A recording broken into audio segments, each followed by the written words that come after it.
Hi guys! Transit readings pala tayo, no? Tagal kong di gumawa. So, June 5, 2026, magkakaroon tayo ng Moon Square Mars. So, kung meron ka itong mga zodiac sign na to sa Big Six mo, that is Aries, Cancer, Taurus, and Aquarius, kinig ka, ha?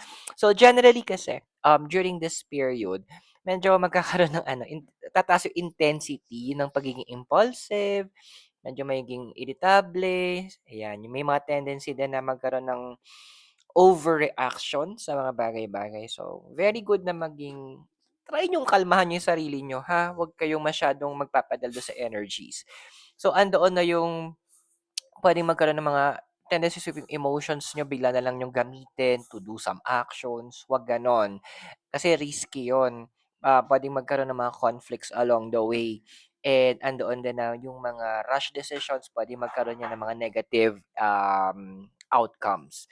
Now in terms of work, ayan na nga, may mga iba sa inyo sa may 4 na sign sa Big Six niyo na magkakaroon kayo ng mga puwedeng magkaroon kayo ng dispute over money, resources, kung sino ba dapat yung responsible sa mga ganitong bagay. And andoon din na magkakaroon ng parang eagerness, dapat magkaroon 'to ng result. Patience 'yan, kailangang inaaral. Patience is a virtue na kailangan niyong aralin din. And andito din yung kumbaga parang pipiliin niyo na i-push yung mga bagay na kahit hindi pa dapat. So yung mga tinatawag na hilaw sa pilit. Time to medyo mag-back off muna tayo. Take a step back and do a breather.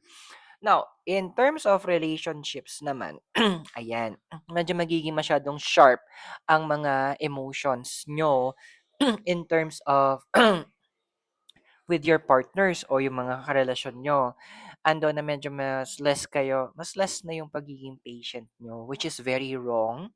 So, yung mga iba sa inyo puwedeng maging very, honest in terms of your emotions, which is hindi naman nagiging gano'n kaganda kasi yung choice of words niyo kailangan binabantayan niyo.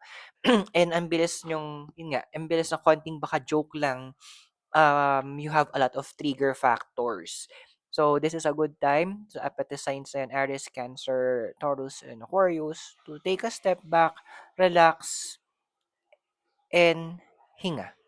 So I hope nakatulong yung readings. Those are for guidance purposes. Use your free will wisely. And subscribe, like, and share para makita tayo sa mga next videos.